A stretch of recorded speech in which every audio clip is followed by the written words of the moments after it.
Everyone thinks dog mouths are dirtier than human mouths, right? Well, I decided to find out for myself. I swabbed my dog's mouth and my own, grew the bacteria on petri dishes, and put them under my microscope. What I saw completely destroyed my ego and everything I thought I knew about hygiene.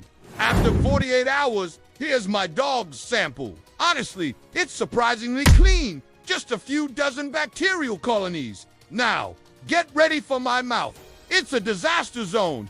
Hundreds of colonies, thick biofilm, and all sorts of bacteria fighting for space. And I brush twice a day.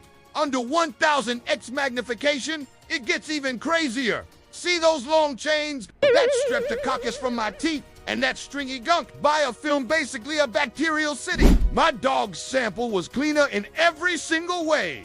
Why? Our sugary diet makes our mouths acidic, which bacteria love.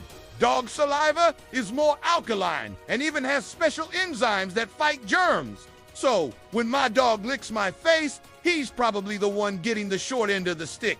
I guess my dentist was righty. Need to floss more. What do you think? Let me know in the comments. And don't forget to subscribe for more microscope madness.